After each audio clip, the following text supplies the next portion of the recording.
Hey everyone, welcome back in. Betsperts Golf here to talk more Pebble Beach 2025 AT&T Pebble Beach Pro-Am. California swing continues. We are on the beautiful Monterey Peninsula. We have a Siggy, and we're at Pebble Beach. It's a lovely spot in the calendar, lovely spot for golf. Andy, I hope we get some good weather, and hopefully we get a compelling weekend golf here with football out of the way. How we doing? Yeah. Oh, yeah. Weather obviously was the story last year. Some changes over the years. This is kind of a big theme as we've gone on and done this content over the last couple of years is the changes because of, first we had Live stealing players, and then we had, what's the only option? Like, we have to raise these purses. Like, well, it's not the only option. It's not going to save you, but it certainly did create a different dynamic. And, obviously the signature events are born. So this is a signature event. It's still a Pro-Am. It's still a multi-course event, even though it's a small field. The biggest thing about these multi-course events, a lot of it is because of the daylight. And, we're still in January and they can't get 150 people to play golf that fast. So I said, well, what if we played 3 different courses on Thursday and Friday and obviously Saturday in San Diego too. And we were able to get all the golf in because we're split up. With only 80, you shouldn't have to do that, but the Pro-Am part of it really does turn into a grind. They make it a little easier on the, the rough cut and the width of the fairways for these amateurs, but it's still very, very long rounds. So even with just the 80 in the field, they're still obviously going to use both Pebble Beach and Spyglass, but different than years past. The amateurs will be done on Friday. So you get 2 rounds at the AMs, 2 rounds with the, just normal golf, I guess. So 3 on Pebble, 1 on Spyglass Hill. They're not that, Pebble's obviously prettier, more famous, tougher on, that stretch in the middle, but they're not like that dissimilar. They're next to each other. They're not going to be too different. You're not going to have different agronomy, but they're both just short. It's a really simple list of things to talk about when you talk about these courses. It is short, tiny greens, hit your wedges, try to find these little postage stamp greens, make your putts. People have had a lot of trouble in these greens too. Some people just can't read this kind of break, read this kind of grain. They've had a lot of problems with 3 putting here. So it's basically, if you can hit your short wedges, don't make a mess of the other holes and make some putts, you can compete here. And we'll see how the weather is, because obviously we've had, rain and wind last year. Last 2 years. Shortened it. We had a Monday finish. Yep. We've had a 54-hole finish. So it doesn't look like it's going to get nasty, but it can. And obviously it has here. So it's a tough one to figure, because you've got the best in the world and you got a bunch of dynamics too.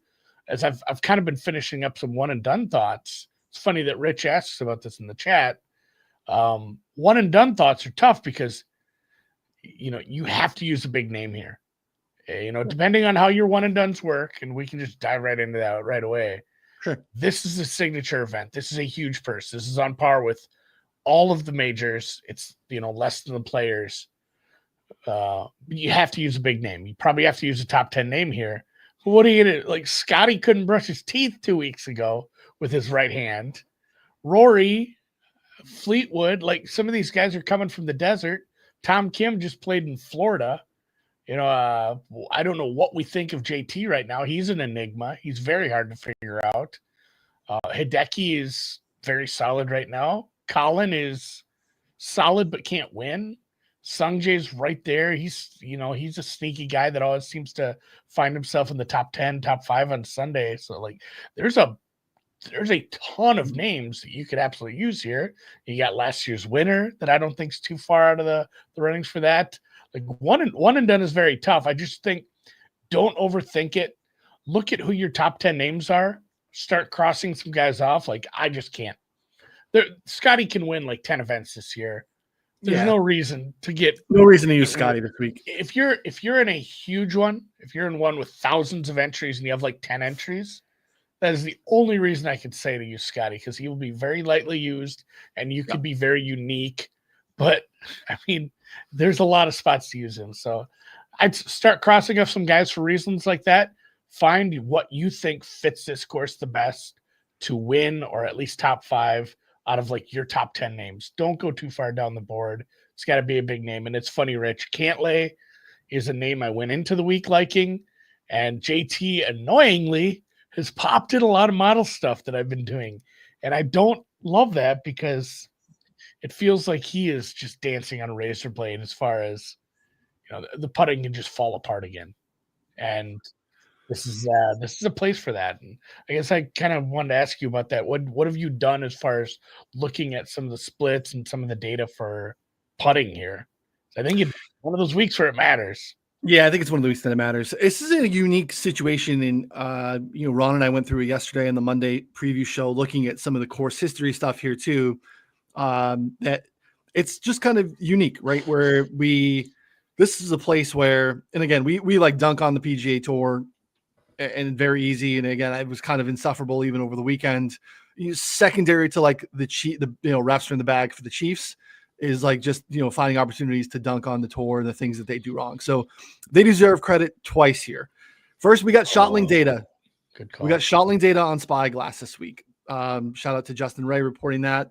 That's really exciting. That's one of the downfalls typically of these split course events, is we're typically flying blind on one of the courses. So we're going to have ShotLink data. It allows for better in-tournament betting opportunities and matchups and live bets and all those different things. That's going to be awesome.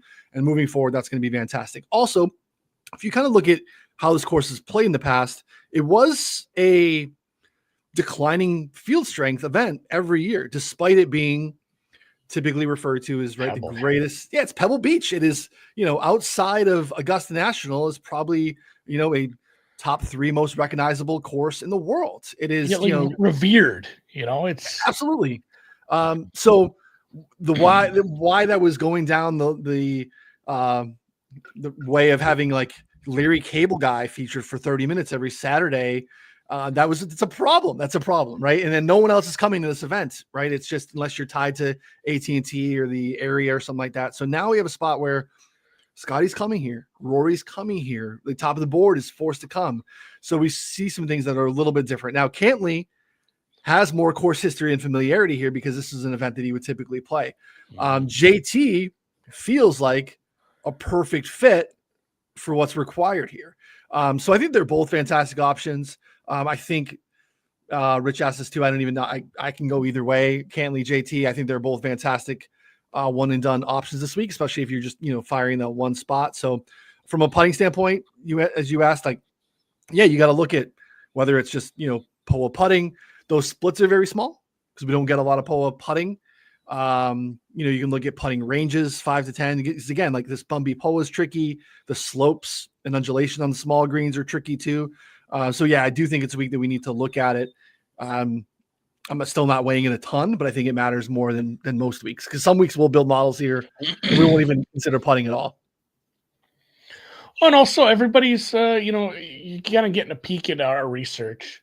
Obviously, we do more research than just like the 20 minutes we spend goofing around in the rabbit hole here on the show sometimes, but everybody does stuff different. And, that's what I love to hear about too, especially when people chime in on Twitter and the Discord, or talk about it and, with other golf people, is what you're doing. And it's fun too, because like I've started to put together more of a process for one and done.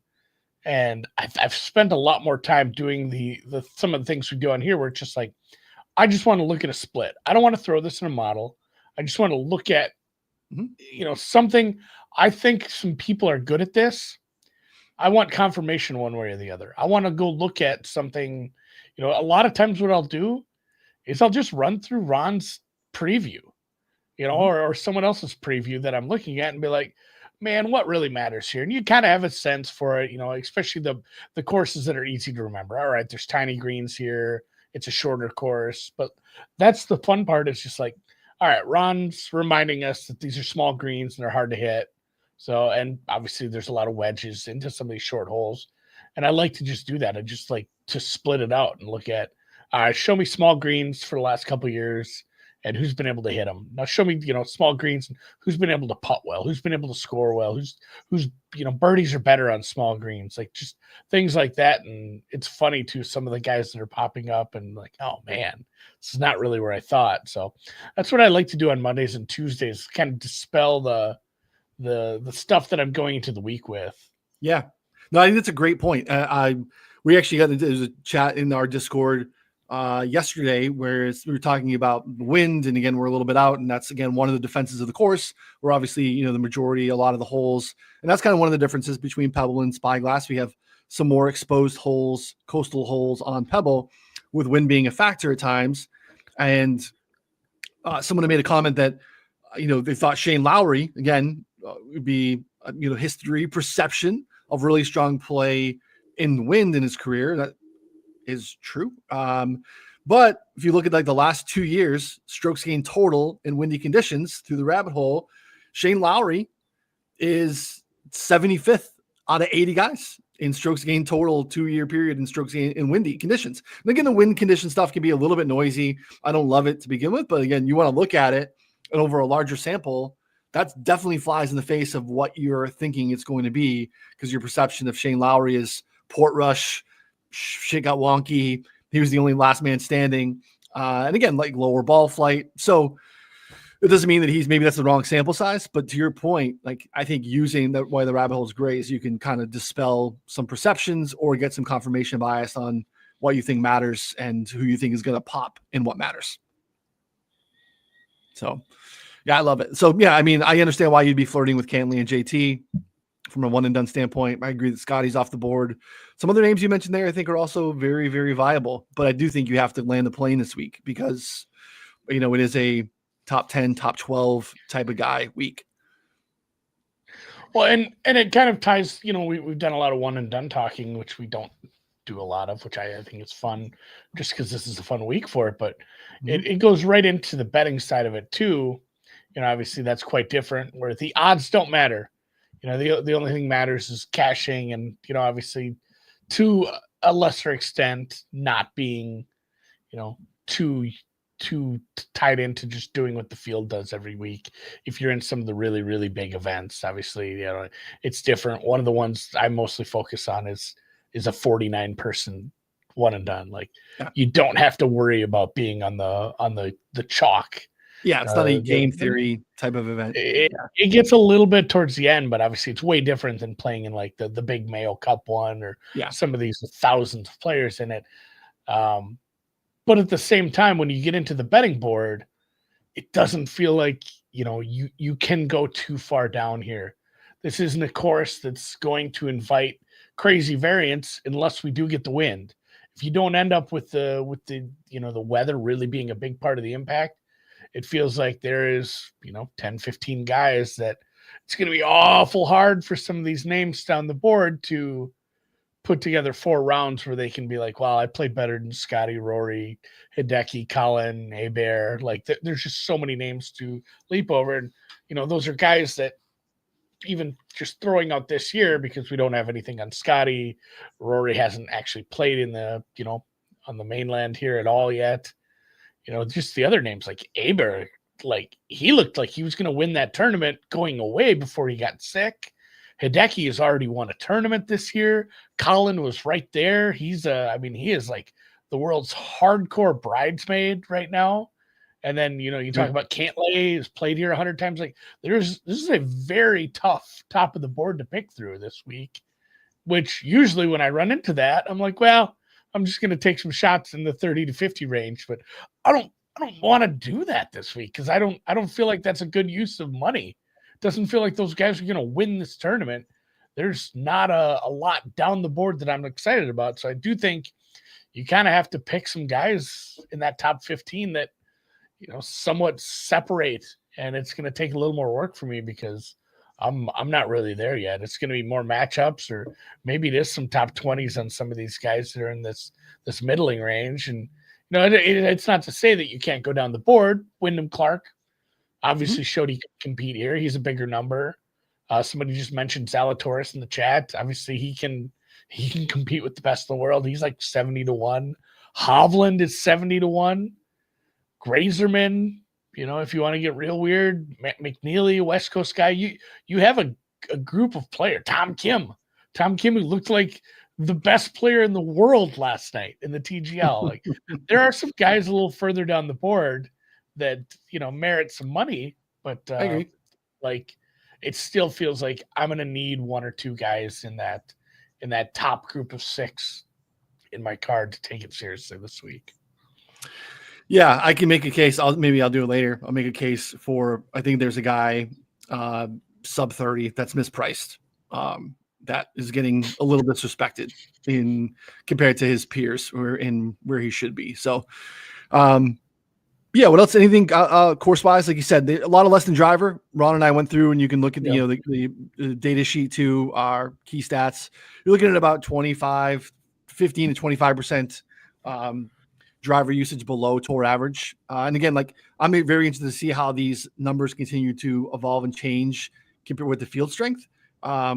But a lot of less than driver, landing, setting yourself up from a very comfortable range for your second shot distribution on an approach from basically 50 to 150, significantly higher than a tour average event as well. So wedges, into these greens and getting yourself in a spot to be able to score. Those are really the key factors here. To keep it like really super simple. These finding the fairway doesn't super matter. Distance is massively neutered here. So a spot like where Rory week in and week out can really separate off the tee. It's really harder to kind of get yourself there this week, knowing that his advantage. Basically everyone's hitting the second shot from the similar range. So those are kind of the real key factors this week. Anything else that jumps out to you that? And question too, is Rory broken? He only outdrove Tiger by 2 yards on the spear, which taking a quick timeout to air a grievance. I will go to my grave, absolutely believing they goosed the system. They messed with the settings. Last week Horschel joked, or maybe didn't joke, on TGL about producers told us to keep it close because we'd had some blowouts, and even that they couldn't manage to keep it close. It wasn't a blowout, but it wasn't a good match. So this week suddenly we have the worst player, who is probably, if he was on tour, ranked about 1,000th. Suddenly he's hitting ball speeds in the 160s. We know he can't do that. So I feel like in the back settings, like when Kisner would come up, they'd crank it to like baby mode on this thing just to show like, well, we got to do something because he's fucking terrible. He's going to hit the ball. He's going to drive the ball like 240 yards. We can't have this, and they can't get home at a play right now. So I 100% believe TGL is rigged now. I hate the rigged betting community, but if anything was ever going to be rigged, it is going to be something with simulators like this, and I'm fine with it. Could be rigged. If it weren't for cheering for a big price on the Ball Frogs last night, that was the best match they've ever had. It was so good. There were so many good moments, but I will say I 100% believe they did something to the simulator to make Kisner give him like grown-up numbers rather than basically hitting like a junior. Put him in the big boy table. And that's the other concern too, is like, if you're looking at Rory and how he's going to play, and he had to do the thing where he flew from Dubai, and then he doesn't get to go out there on the regular day and start practice. Not that he's never played Pebble Beach, but it is a little bit of a weird itinerary for him. Yeah. Fleetwood, Højgaard, some of those guys who did come from the desert, take that with whatever you want to price that in as. But I'm probably avoiding Rory for that reason, as well as what you just mentioned. His distance isn't going to be a huge tool here. Right. It is, you're going to have to just club down, play from where everyone else is playing. Yeah. Big difference for how Rory separates. Because you look at the odds, actually, I think his price is pretty fair. Where Rory, especially in this 80-man field, would typically be. I think he's single digits typically, and I don't know, we're seeing some see if they're still out there. I think there's some like 13s. You're basically, well, almost 13 at Chris, some, 12, Scotty anywhere between 4 and 5, basically. So a little bit of market resistance on Scotty, as much as that seems awkward, because we've seen him at as low as like 320, 350. So probably not taking as much Scotty as before. As you mentioned, you kind of got that little, Morikawa and JT are kind of grouped together. I think those are probably fair prices. The Chris number on JT, I think, is probably pretty interesting. 16.5.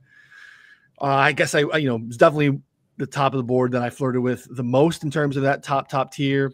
You mentioned Cantley there as well at 20. Decky, Sanjay, Ludwig. Ludwig was, that was pain for me last week. I absolutely loved Ludwig and was cruising early, and then the dude's literally hanging over the side of the mountain, just throwing up, just trying to battle for 6 hours out there. It was really, really tough. So it's like, God, who was the player for Duke last night? Was that Duke? The guy that just spewed all. There was a lot of puke. By the way. Yeah. And Abear even said it afterwards. He's like, it sucks playing golf when you're sick. I had the flu last week too. I couldn't even watch Netflix. I can't imagine trying to go out there and golf at a world-class level. Didn't WD. He didn't he sat out there, which is very impressive, right? Dudes, and everyone else is, withdrawing, in the middle, and the weather, whatever, but dude went out there and battled and still, cashed a check. I was cheering for WD. Yeah. Oh yeah, because you wanted.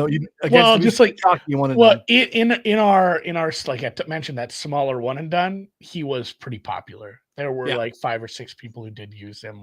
Oh man, I already thought that was a bad move to begin with, to burn him on a non-signature purse. But I'm like, man, if those people get nothing, I would love life. But no, he grounded out, and he.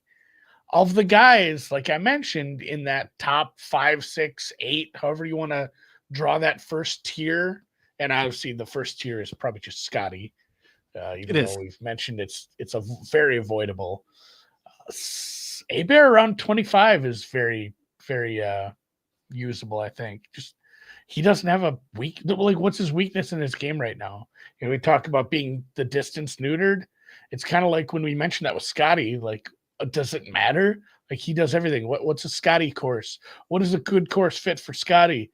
18 tee boxes, 18 flags. It doesn't have this is perfect setup for him. There's some that are better than others, but right now I think he's probably poised to be someone who maybe he wins 3 times this year and we're not terribly surprised.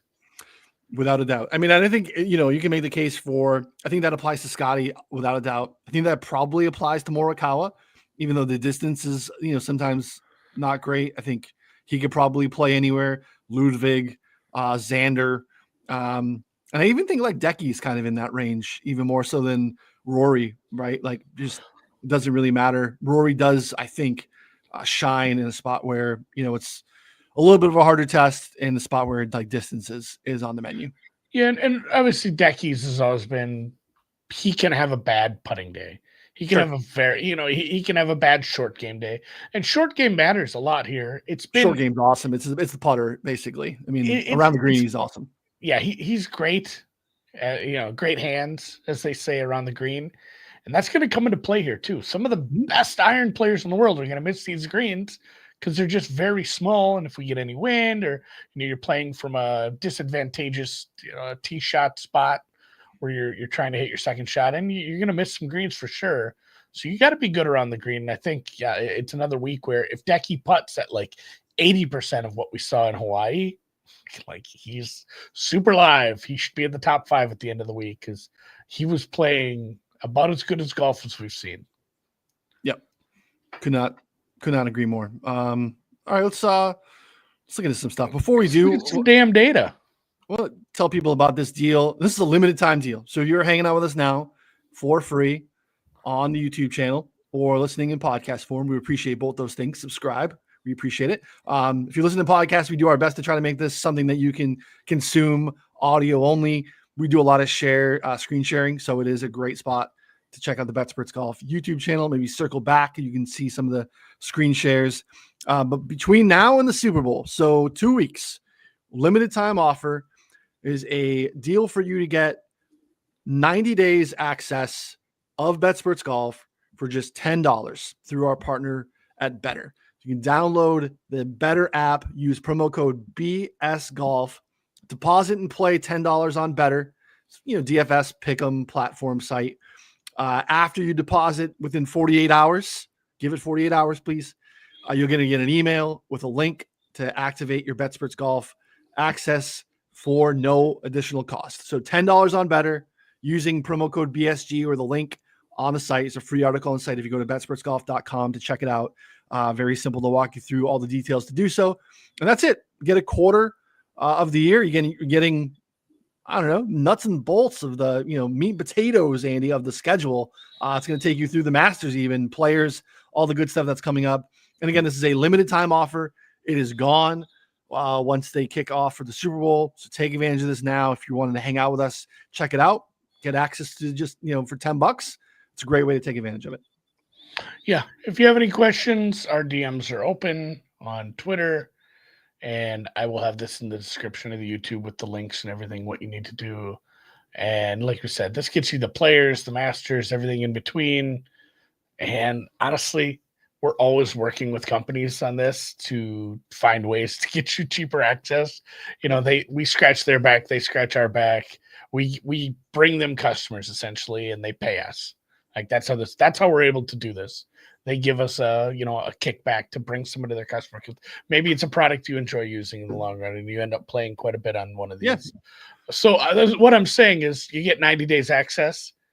In 90 days, the next 90 days we're going to be spending working and finding other companies that will be doing this sort of things too. So maybe you can just keep that gravy train rolling if you're the kind of person who likes to take advantage of that sort of stuff. Check it out. It's on the site. It's in the show notes. It's in the podcast notes. Let's look. Let's do some research. Yep, let's do it. If it is your type of jam too, they will initially match your first deposit up to $250. So like you can just get in with the $10. Typically a month is $30. So you're going to get 3 months for $10. You can do the math there. But if you do like these type of games and you want to be able to take advantage of the deposit match, they will match you up to $250. So pretty cool deal. You want to look at any key stats, anything in the core stats metrics, or do you want to just kind of jump into the rabbit hole and split out some stuff? No, I mean, it's like you said, it's a tough one with course history just because last year was so wonky with the last couple of years have been wonky with the weather. I think maybe just head over to the rabbit hole. We'll look at a few of the splits. I'm working on my one and done article. A couple of the ones I've already highlighted.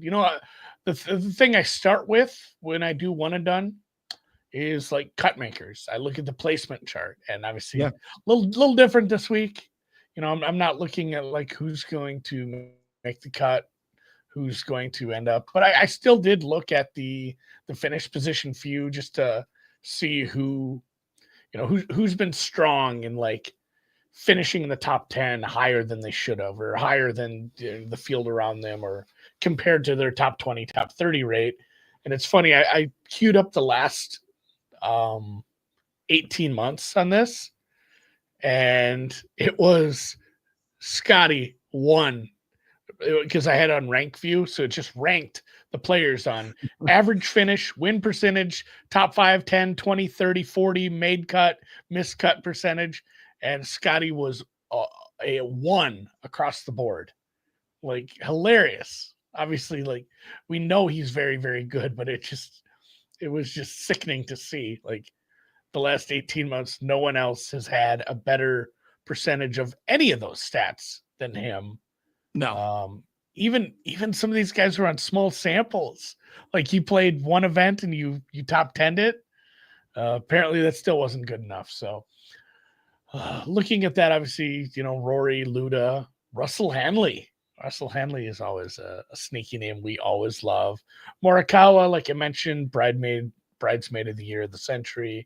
Corey Connors. I mean, a lot of guys that you associate with good irons play, good second shot guys. Yeah. Guys who set themselves up. Maybe they don't have wins. You're looking, if you're watching this, you can see that second column is gray for a lot of those guys. That is the win percentage. Some of those guys just don't win events as much, but Scott, Finau, Tommy Fleetwood, Cantlay, Corey Connors, irons guys, second shot guys, strong ball strikers, guys who find themselves consistently, in the top 10, top 20, average finish. So looking at that is kind of a place I like to start for, I guess, betting as well. Just getting a feel for some of the names. Obviously we don't have the betting odds, but betting odds are obviously pretty correlated with the DFS salary. And, you can look at this through any conditions too. If people want to look at like strong fields or, anything like that. Another key point too is, this pulls out non-cut events. So the made cuts are actually in events that only have cuts. So you don't get credit for making a cut in a no cut event. You probably would, if you looked into someone's player page and saw that like the starts and the made cut percentage don't match. Like that's because we're filtering out the made cuts. So Cal in the chat making it very clear. If you're between two guys, you were not between two guys. Sounds like you're between one guy. I have a list. I have a portfolio of guys I'm looking at right now. Yeah. I kind of want to save Bear, but I think I'm going to be backing him to win this. So you look at the average finish position over the last 18 months. He is third.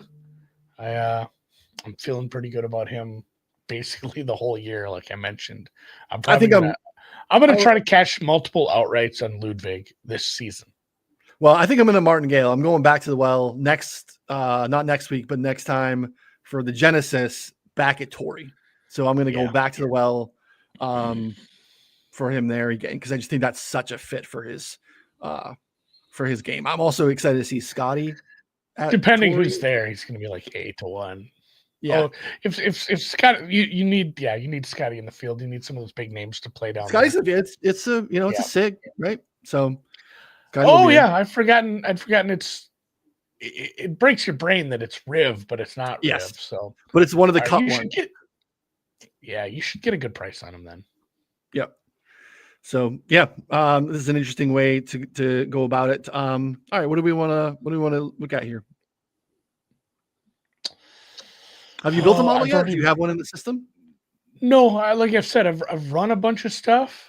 But I haven't really built anything yet, so it's kind of. I looked at last year's. Look how clean this is. It's nice and clean. Went ahead. Everyone got their old models out of there. So go click on mine. Click on my course fit. Look at the date. I know it sticks out to the bottom of your last. AT&T course fit. This is what I built last year. And this is the most fun thing about being now that I'm a long-term member here. So mouse over some of those. We went stroke team total. Yep. Just form last 12 months. Driving accuracy. All right. Not sure why I like that. I think that's actually probably a maybe not something I should have used quite as heavily. Greens and regulations on green size small. Yep. Finding greens and small greens. Don't hate that. I used just basically approach. Just how's your approach game looking? I use par fives, birdie or better. They're not long par fives because nothing's long in this course, but they're not easy. Important. Yeah, they're important. There's a weird dichotomy there because they're not long, which is often what makes a par five less scoreable. They're difficult because of the directions you have to take to get there. And then I use bogey avoidance. And as Ron just mentioned on Twitter a couple minutes ago, it is the fourth hardest course to gain strokes putting inside of 15 feet, and with 3-putt avoidance being one of the most difficult on tour. Consistent short-range putting is vital this week, and that's kind of where my head was at with that too. Just bogey avoidance is big here. When I looked at one of the splits, again, talking for one and done, I looked at small green, like just the same thing, small green stuff. So I sorted by small greens last 18 months, but I looked at birdie or better rate. And in that view, Obviously there's a bunch of the usual suspects, but joining Scotty, who's obviously high on everything, Colin, Patrick Cantlay, and JT, again, fucking JT, were not only top 10 on birdie or better rate, but top 10 on bogey avoidance, as far as being scoring, but not having the screw up stuff. So yeah, it's just going to be like Cal's saying here too, opportunities gained. Like who's finding the greens and finding good proximity. I looked at some proximity stuff.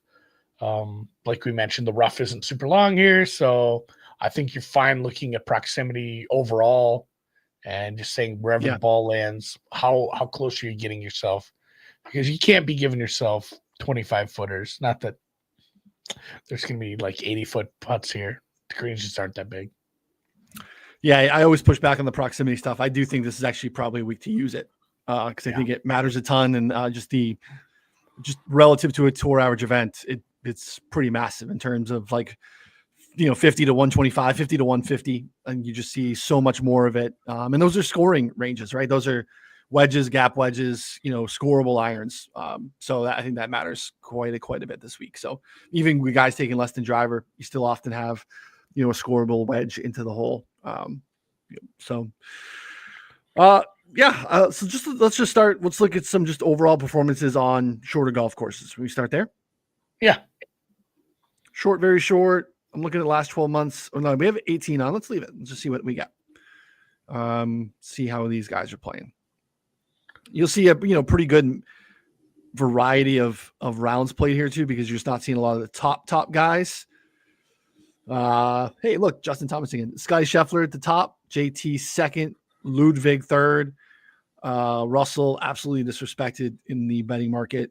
Fourth, Eric Cole, Sunjay, Colin, Jason Day, Gracerman, which is interesting, and Billy Ho top 10 in strokes gained total. Why don't we look at tee to green here?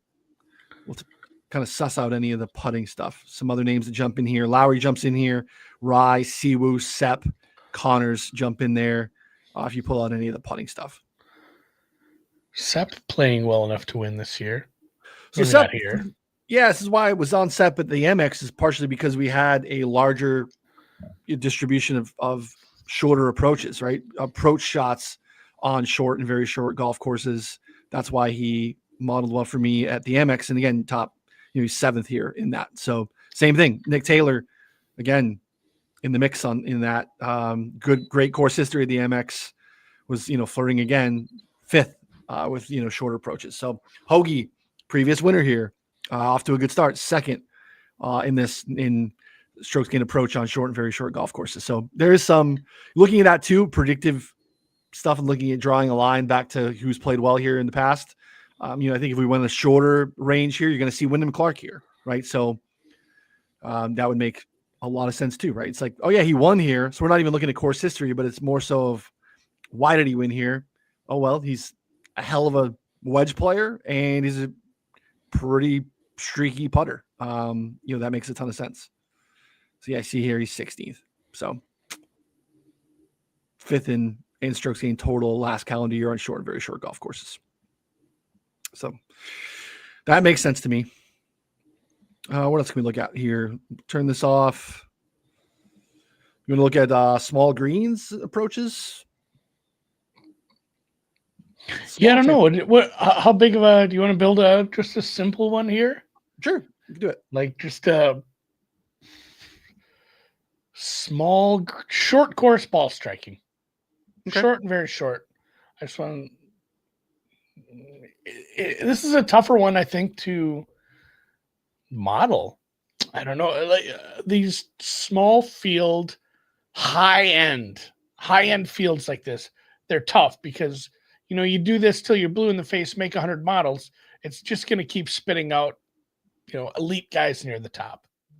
And then you got to, for sure, make some choices. Yeah, it's basically impossible right now to build a model that's not going to have Scheffler on top. That's okay. We know that going in. He is in his own tier and deservedly so. All right, short very short. Let's see, and we'll do ball striking. You said. Of course, I had it on. I just turn this off. It's usually always pretty quick, especially while we're streaming. But today it wants to be a little bit more difficult. How long do you want to go back, time frame wise? Just 12 or 18. Nothing crazy. Okay. Go 18, make it a little bit of a bigger sample. And we'll go ball striking. Scotty Scheffler, Shane Lowry, Ludwig, Mitchell, Austin Eckroat. Just interesting. Let's look at the average. See if how big the gap is between some of these. Eckroat's an interesting name. Way down the board if you're looking for a bomb, for sure.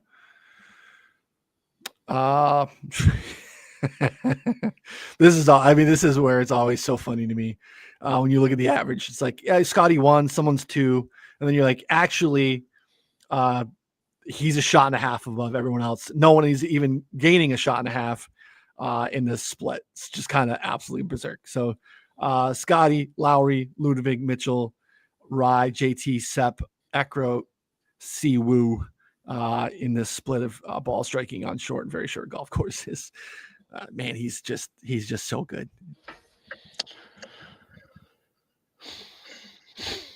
God, I hate Justin Thomas. He's in the discussion. You know what the beauty of taking Justin Thomas here for one and done? You never have to think about him again. You Dude, never his have to worry. wedges are so good.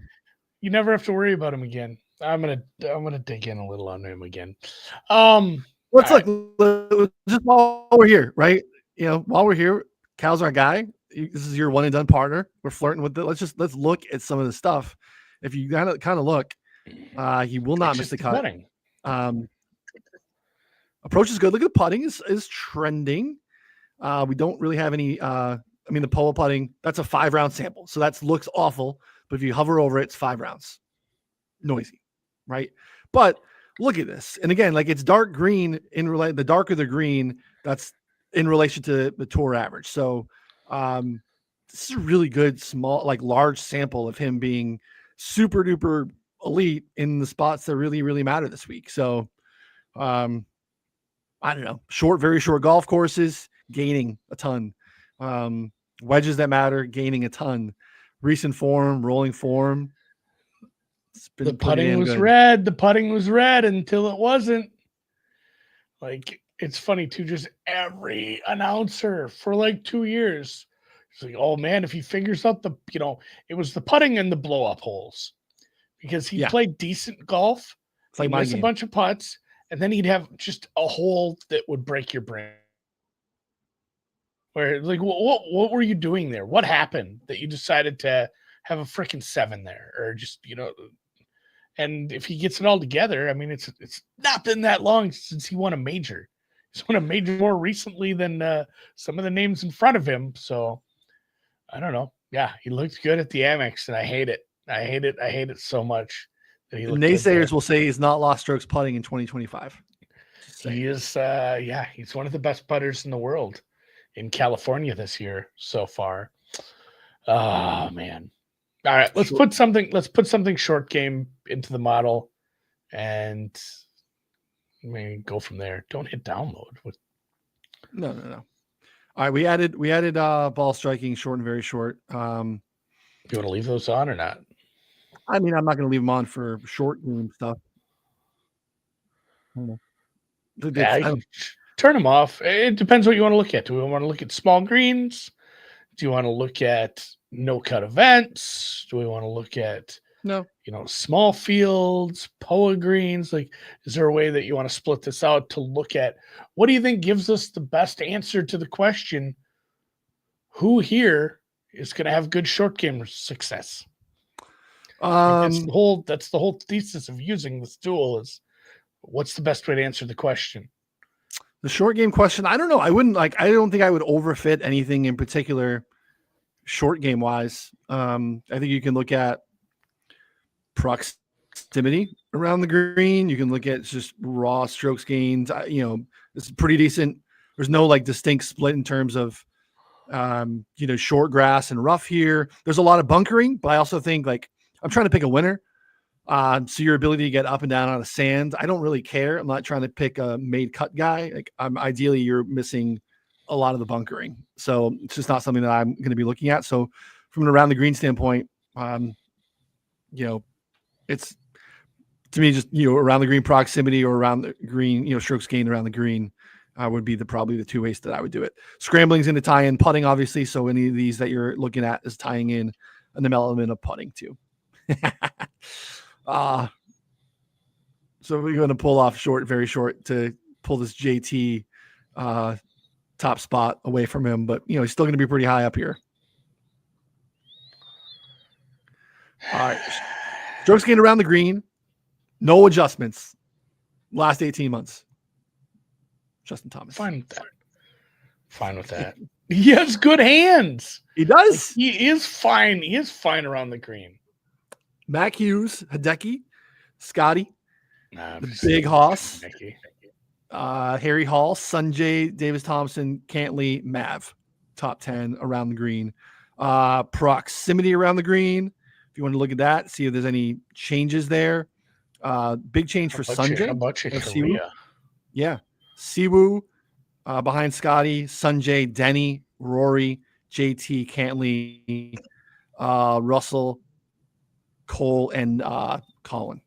So Colin massively improved short game for Colin over the last calendar year. You can see that Hideki stuff too around the green. It doesn't really matter what you're looking at. Hideki answers the test around the green. Same thing for Henley. I could say the same thing mostly for Cantley. Scotty, obviously. So what's your cup of tea here? Yeah, whatever one you want to use. I built a model. I'm on version 3 of my model. I built a bunch. I know. I have last year's. I'm fine. Okay. Honestly, you got 20% driving accuracy in the model. We need a new model. Obviously, I don't know. It won last year. It had Wyndham number 1. No, okay. I don't know. I just made that up. I think you did make it up. I don't want this. I want short game. I want overall short game. Okay. Because putting matters too. So I need someone separate polo split. Well, I need someone who can do it around the green, but also can make their putts. Mac, Denny, Haas, Seabez, Brendan Todd, Harry Hall, Sam Burns, Harris English. What a glow up. Ben Griffin and Mav McNeely. This is fine. It's just part of the model. Add it. Just short game. All right. I think we have a lot of. I think off the tee doesn't matter too much, but it's a lot of less than driver. So I think the best way, in my opinion, to tell the story this week: good drive, less than driver. Yep. Add the filter. So we're going to look at every round where the field went less than driver more often than not. And we're going to look at good drive percentage, which is, of course, doesn't matter where the drive went. Did you hit a green in regulation on that hole, basically, even if your drive went off kilter? Well, look. President's Cup member Russell Henley at the top of the list. It's kind of like good. It's basically greens and regulation percentage with the par 3s taken out. Yeah, it's good. Henley, Eckroat, Hovland, which is interesting. Tinkering. Figure it out, please, Vic. I'd love to back figure it out. Plus, he got a broken toe. Yeah. Harmon, Morikawa, Hubbs, Scotty, Sepp, Ludwig, Chris Kirk. That all kind of checks out for sure. If you wanted to just look at strokes gained off the tee, less than driver, Scotty, Eckroat again, Decky, Morikawa, Rory, your top 5 there. But we're going to go good drives, less than driver. I think it's a good way to look at it. All right. So we technically have the 3 stats so far. So we just have. I'm fine with it. Run a core 3. That's what I'm calling it. Okay. You better have deleted your old stuff. I know. I took out all my stuff. Professional. Core 3. What's the most? Well, I mean, we have good drive percentage and ball striking. Honestly, I think you go like 40-40-20 on short game. 20 short game? 20 on short game, 40 on the others. Okay. Core 3. We'll save as an expert. Drive for show. No, it's the opposite. The way we're meddling here. We're playing with forces beyond. Russell Henley. Even better than Scotty in this particular model. My guy Ludwig, the only bet I'm very confident in making this week. Colin, who, God, it feels like if I do bet Colin, I have to bet like it. I don't have real access to each way bet books, but you can, split a stake up and put part on top 5 as well. Austin Eckroat, good DFS play this week, maybe, but not probably making the outright card. I need a little bigger number. Hideki, as we mentioned many times, Brian Harmon, the little guy, doesn't have to worry about being the little guy on a less than driver course. Suits him just fine. Rory, number 8, Aaron Rye, the Brit, and Zepp Straka, the Austrian, who is from Georgia. Shane Lowry, your first honorable mention for the top 10 there. Yeah, like I said, I've got A-Bear. That's about it. I haven't been talking to anything else. Did you make much for bets so far on the early pricing? I did. Full card. Normal allotted units to be shared. I think some repeat names that we probably saw here quite often in the stuff that we're doing.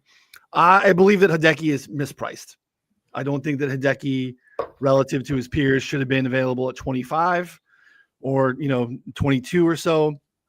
If you look at the guys that are above him on the betting board, Scotty we know is in a different tier.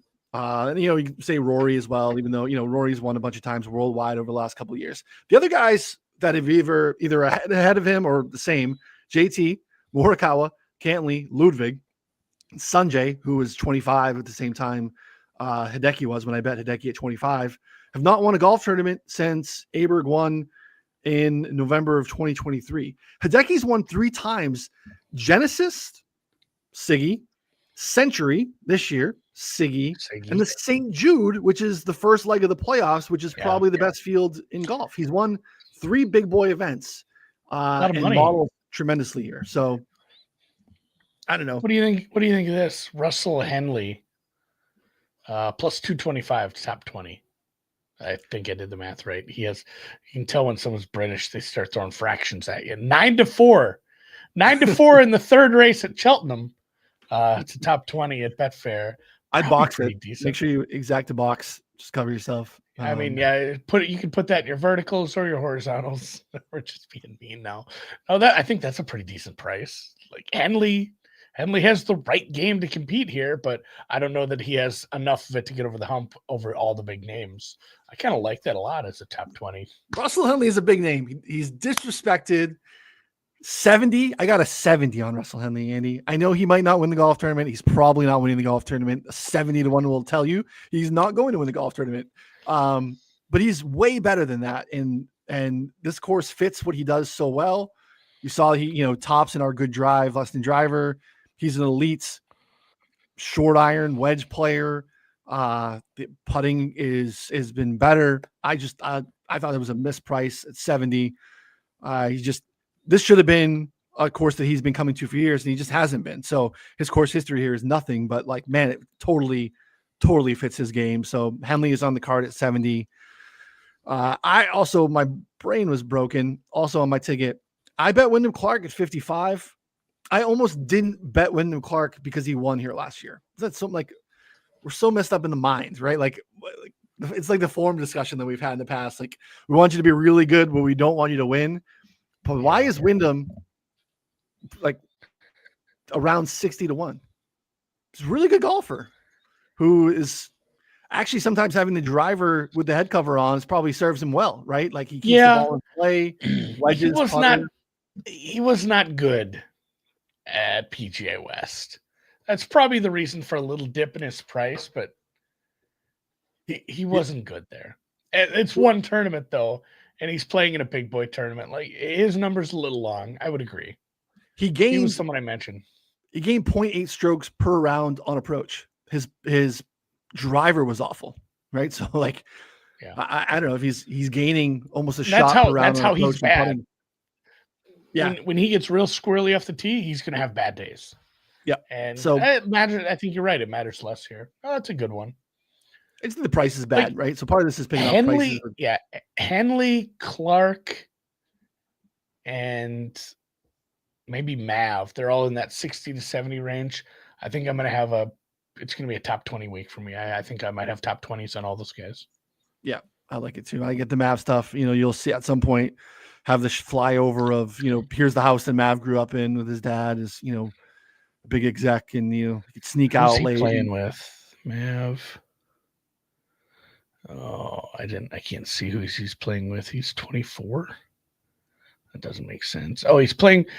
Guess this will be the closer because I got a meeting here in a minute. Who is Mav McNeely playing with as his pro-am? There's a lot of football players. This person's last name is a food that you would have with Chinese food. It is something that's white and it comes in multitudes. I think it's Jerry Rice. You were so close. Condoleezza Rice. Very close. Rice. You were on the right track. Very close. A lot of it's all like quarterbacks and then like CEOs of companies. I had to look up who Henley's playing with, like the CEO of Electronic Arts. It's all these guys. It's like, I don't know who this is, but you look them up. They have a Wikipedia page because they're a big deal in the world of business. So, all right, with that, like you said, if you guys want to take advantage of that deal or even just try stuff out, hit us up. The DMs are open for a promo code, $30 a month to play with all the tools we have. You do that, look at all those tournaments. You're going to get Pebble, Waste Management, Genesis, Mexico, and the COG. The COG is coming up, guys. With that, we'll catch you next week. Enjoy the tournament. See you in the Discord. You gonna be in the Discord?